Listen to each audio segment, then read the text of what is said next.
दुनिया का एक ऐसा ठग जिसे मिथिलेश कुमार को भी मात दी थी। वो तो सिर्फ भारत में ही था जो था।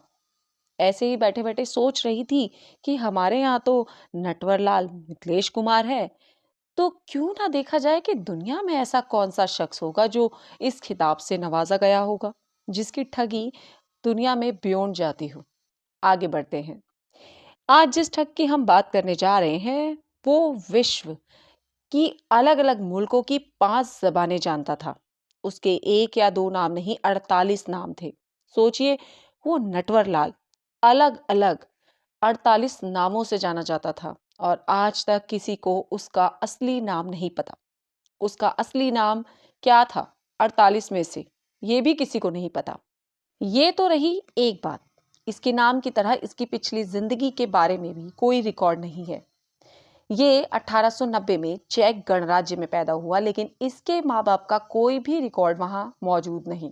सोचिए, ये कितना बड़ा ठग था कि ना तो इसके पेरेंट्स का रिकॉर्ड है और ना ही इसके जन्म से लेके इसकी आइडेंटिफिकेशन के बारे में किसी को कुछ पता है।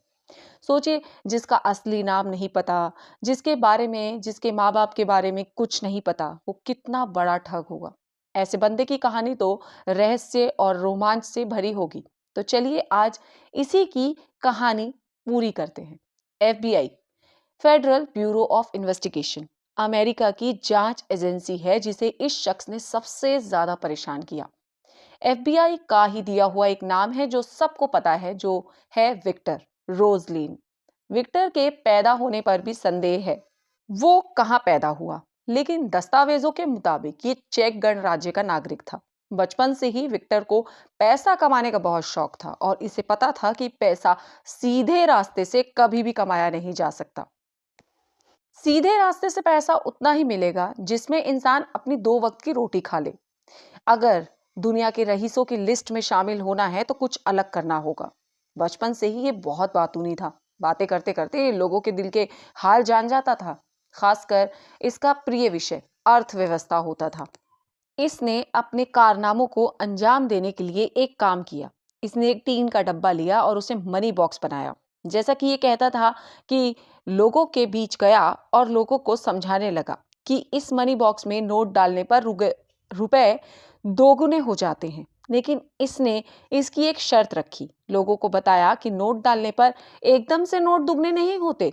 इसमें 6 घंटे का प्रोसेस लगता है। ये सब अंजाम देने के लिए ये बंदा पानी के जहाज पर खूब सफर करता था, क्योंकि उस दौर में मोड ऑफ ट्रांसपोर्ट पानी का जहाज ज्यादा इस्तेमाल होता था। पानी में सफर करते हुए ये अपना परिचय बेहद अमीर लोगों में देखा था।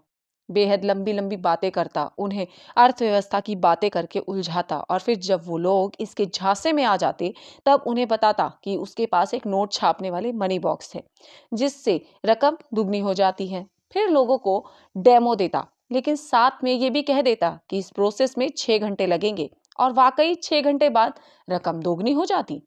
इसकी मनी मशीन भी इसी की तरह ठग थी, क्योंकि ये पहले से ही उसमें बहुत सारे असली डॉलर रख देता था और वही दुगने होकर आ जाते थे। जब लोग उस टीन के डिब्बे के लिए उत्साहित हो जाते तब ये अपना खेल शुरू करता। इसे पता होता था कि अब किनारा आने वाला है, शहर आने वाला है, तो ये उस टीन के डब्बे की बोली लगवाता। बताते हैं कि इसने उस टीन के डब्बे को, जिसे ये मनी बॉक्स कहता था, उसे $10,000 से लेके $30,000 तक बेचा था। लेकिन कभी भी ये जहाज में उस मशीन को नहीं बेचता था। भेद खुलने का डर जो था, कमाल का ठग था। जिस दिन के डब्बे की कीमत $1 भी नहीं थी, उसे $10,000 से लेके $30,000 तक में बेच दिया। इसी तरह ये लोगों को बेवकूफ बनाता था। एक बार ये ट्रेवल करते करते पेरिस पहुंचा। पेरिस में ये एक हल्की और मामूली सी जगह पर ठहरा हुआ था। ये बात 1925 की है। यूरोप से होते हुए ये पेरिस पहुंचा था। एक सुबह ये अपने घटिया से होटल के बाहर बैठा हुआ सुस्ता रहा था और इसके हाथ में एक न्यूज़पेपर लगा। लोकल न्यूज़ जानने के लिए अखबार पढ़ना शुरू किया तो उसे एक स्टोरी मिली जो कुछ इस तरह थी कि एक आईफिल टावर है, उसे जंग लगने लगा है, इसकी देखरेख ठीक से नहीं हो पा रही है। ये रिपोर्ट पूरे डाटा के साथ थी। उसकी मेंटेनेंस में बहुत खर्च हो रहा है और ये पैसा लोगों के टैक्स से ही दिया जा रहा है। अमेरिका हो या फ्रांस, यूरोप हो या जर्मनी, ये शहर, ये मुल्क और ये महाद्वीप काफी पढ़े लिखे और अक्लमंद हैं। अपने टैक्स का सही इस्तेमाल हो, इनकी बहुत अवेयरनेस है। वहां के लोग बेहद जागरूक हैं। तो पब्लिक शोर मचाने लगी कि ऐसी बेकार चीज पर हमारा पैसा क्यों बर्बाद हो। ये खबर अखबार में पढ़कर उसने एक प्लान बनाया एफिल टावर को बेचने का, और यही से उसका ठगे आजम का सफर शुरू हुआ। उस प्लान को अंजाम देने के लिए सबसे पहले उसने अपना होटल चेंज किया। रईस लगेगा नहीं तो लोग अट्रैक्ट कैसे होंगे। उसने पेरिस का सबसे महंगा होटल जो उस वक्त था उसमें एक रूम ले लिया। इसके बाद उसका नेक्स्ट प्लान था ये पता करना कि पेरिस में बड़े से बड़े भंगार खरीदने वाले लोग कहाँ रहते हैं, कौन है जो महंगी से महंगी और बड़े से बड़ी भंगार खरीदने के लिए तैयार रहते हैं। उसने ऐसे लोगों की लिस्ट बनाई जो ऐसे काम करते हैं। पेरिस का डी क्रेलोन होटल था जिसमें ये ठहरा था। वहां से जो ये बड़े बड़े भंगार वाले थे उन्हें एक इनविटेशन भेजता है कि फ्रांस की गवर्नमेंट आप सबके साथ एक मीटिंग करना चाहती है, और वो ये मीटिंग अपने एक मिनिस्टर के थ्रू करना चाहती है। ये सब पढ़कर भंगार वाले भी बड़े खुश हुए। तय समय और तारीख को होटल पहुंच गए। विक्टर ने खुद का introduction telegraph and roost minister के तौर पर करवाया। अब वो आगे की कहानी उन स्क्रैप डीलर्स के सामने रखता है कि हमारी सरकार फ्रांस के लोगों की राय से इत्तेफाक रखती है और एफिल टावर को गिराने का फैसला करती है। एफिल टावर में 7,000 टन लोहा लगा हुआ है, और तो जो भी इस लोहे की सबसे बड़ी बोली लगाएगा उसे एफिल टावर मिल जाएगा। विक्टर को सिर्फ डील नहीं करनी थी बल्कि ये भी देखना था कि उन सब में इजी शिकार कौन बन सकता है। तो बात भी कर रहा था और सब पे नजर भी रख रहा था। तो थोड़ी देर में ही उसे अपना शिकार मिल गया।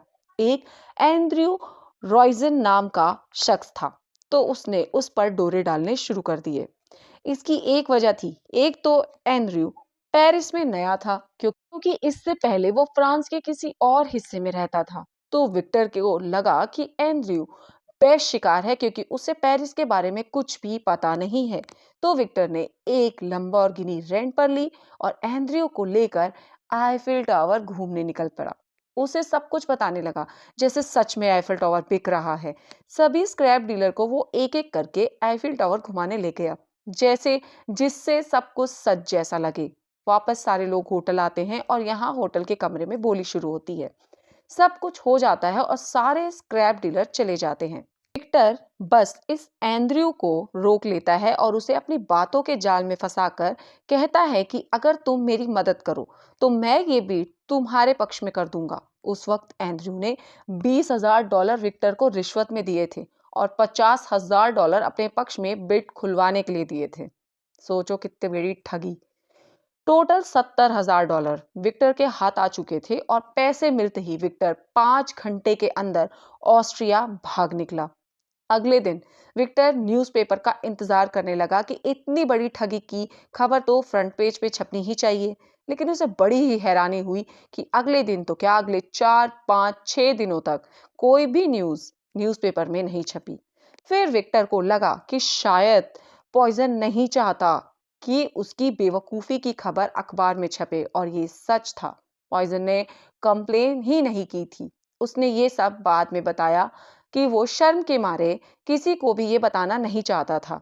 अब जब इतने दिन बीतने के बाद भी अखबार में कोई खबर नहीं आई तो विक्टर का हौसला फिर बुलंद हुआ। वापस पेरिस पहुंचा और एक बार फिर एफिल टावर बेचने की दिलेरी दिखाई। लेकिन इस बार एक स्क्रैप डीलर को इस पर पूरी तरह से शक हो गया और वो पुलिस को फोन कर देता है। लेकिन पुलिस वहां पहुंचती उससे पहले विक्टर वहां से निकल गया था और वहां से भागकर सीधे अमेरिका पहुंच जाता है। अमेरिका में फिर से वो लोगों को मनी बॉक्स बेचने लगता है और ठगने लगता है। बात का खुलासा तब होता है जब टेक्सास के एक पुलिस वाले को ये टीन का डब्बा बेच रहा था और पैसे दुगने करवा रहा था, और वो उससे करीब $1.25 ले लेता है। और इतना ही नहीं, शिकागो के एक बिजनेसमैन को भी ऐसे ही ठगता है। अब विक्टर को अपनी जान का भी डर सताने लगा था क्योंकि पुलिस और एफबीआई उसके पीछे पूरी तरह से पड़ चुकी थी। तो उसने अपना दिमाग दौड़ाया कि उसे अमेरिका में कौन शेल्टर दे सकता है। तो उस समय शिकागो में सबसे बड़ा गैंगस्टर था जिसका नाम था अल कपोने। उसके नाम का सिक्का पूरे इलाके में चलता था। विक्टर अल कपोने के पास पहुंचा और कहता है कि मुझे $50,000 का लोन चाहिए। मैं एक फाइनेंस स्कैम के जरिए इसे डबल कर दूंगा। अल कपोने को ठगने की औकात उस दौर में तो कम से कम किसी की नहीं थी। उससे कोई लोन मांगे तो अल कपोने ने $50,000 विक्टर को सच में दे दिए। विक्टर ने वो डॉलर अपने घर के एक कोने में एक बॉक्स में रख दिए। 2 महीने तक उसने वो डॉलर देखे भी नहीं। 2 महीने बाद वो पैसे उसने उठाए और अल कपोने के पास ले गया। उसने डॉलर वापस किए और कहा कि मैंने जिस स्कीम के थ्रू पैसे दुगने करने थे वो फ्लॉप हो गई, बल्कि सारा पैसा डूब गया। लेकिन आपसे वादा जो किया था, तो मैं ये पैसे जैसे तैसे जोड़कर आपको वापस करने के लिए लेके आया हूँ। मुझे माफ कीजिए। अल कपोने ने उसकी इस ईमानदारी से बहुत खुशी का एहसास किया। और विक्टर की चालाकी को देखो, 2 महीने पैसा घर में रखा और 2 महीने के बाद वापस भी कर दिया। अल कपोने ने उसे खुश होकर $5,000 का इनाम भी दिया। और अल कपोने ने विक्टर से कहा कि आज से तुम मेरे दोस्त हो। कभी कोई कुछ भी कहे तो मुझे बताना, मैं अपने आप देख लूंगा। विक्टर को और क्या चाहिए था? उसे तो यही चाहिए था कि किसी गैंगस्टर का हाथ उस पे ऊपर हो और वो जो चाहे वो कर सके और उसे कोई छू भी ना पाए। ये सब उसकी तिकड़मी दिमाग की उपज थी। इसके बाद अल कपोने पूरी तरह इसके शेल्टर बन गया। नकली नोट की मशीनें यानी मनी बॉक्स तो इसने बहुत, लेकिन अब इसका शैतानी दिमाग में आया कि क्यों ना नकली नोट का धंधा ही किया जाए। इस धंधे के लिए ये किसी को ढूंढना शुरू करता है। तो इसकी मुलाकात एक आदमी से होती है, फिर उसके साथ ये नकली नोट के धंधे में लग जाता है और नकली नोट छापने लगता है। ये इतना शातिर था कि नकली नोट कुरियर के जरिए अमेरिका के अलग अलग हिस्सों में भेजने लगता है। बैंक वालों की नजर इस पर पड़ती है, नकली नोट पकड़ में आते हैं और मामला एफबीआई तक पहुंचता है। एफबीआई अब इसके पीछे पूरी तरह पड़ जाती है, जिसका न कोई नाम था, ना हुलिया और ना ही कोई अता पता। एफबीआई वाले तब से इसका पीछा कर रहे होते हैं जब से इसने एक पुलिस वाले को नकली नोट की मशीन बेची थी। 15 साल से एफबीआई इसके पीछे पड़ी होती है। 1930 में इसने टॉम शो नाम के फार्मासिस्ट से दोस्ती की और जैसे नकली नोट होते हैं वैसे अमेरिका में मेडिकल बिल के भी पैसे मिलते हैं। इसने उसके साथ मिलकर नकली बिल बनाने शुरू कर दिए। एक टाइम में अमेरिका में बैंकों में असली से ज्यादा नकली नोट और नकली बिल हो गए थे। इस विक्टर की वजह से फिर एक दिन टॉम शो पकड़ा गया और उसने सब कुछ उगल दिया। एफबीआई के सामने इतना कुछ बता दिया कि इसे पकड़ने के लिए वो सब काफी था। अपने पार्टनर के पकड़े जाने के बावजूद ये फरार होने में फिर कामयाब रहा। हुलिया तो ऐसे बदलता था जैसे कपड़े, जैसे कोई खाना। एफबीआई ने एड़ी चोटी का जोर लगा लिया, लेकिन ये पकड़ा नहीं गया। एक इसकी गर्लफ्रेंड बनी अमेरिका में रहते हुए। बिली नाम था उसका।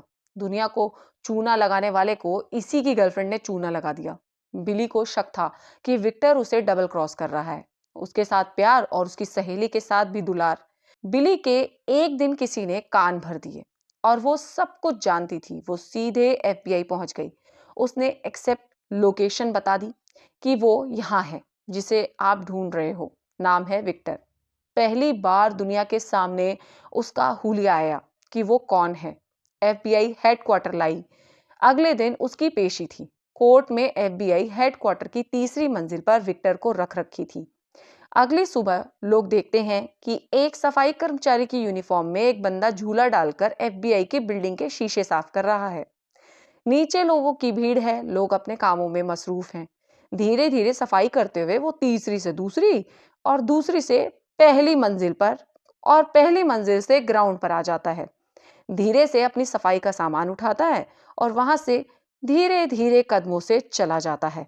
ये कोई और नहीं था, विक्टर था, जो एफबीआई को चकमा देने में फिर कामयाब रहा। किसी ने उसे रोका भी नहीं, कुछ पूछा भी नहीं, यहाँ तक कि एफबीआई हाथ मलती रह गई। लेकिन इस घटना के 27 दिन बाद इसे फिर से पकड़ लिया गया। इसे कोर्ट में पेश किया गया। तमाम इसकी हरकतों के लिए इसे 20 साल की सजा दी गई। 20 साल की सजा थी। 1947 में विक्टर की बीमारी की वजह से मौत हो गई। ये अपनी 20 साल की पूरी सजा भी कंप्लीट नहीं कर पाया। एफबीआई की केस डायरी में इसकी पूरी पूरी डिटेल्स मौजूद हैं, लेकिन एफबीआई आखिर में खुद लिखती है कि हम कुछ भी इसके बारे में पुख्ता दावे के साथ नहीं कह सकते कि ये चेक रिपब्लिक में पैदा हुआ, इसके माता-पिता कौन थे या इसका नाम विक्टर ही था।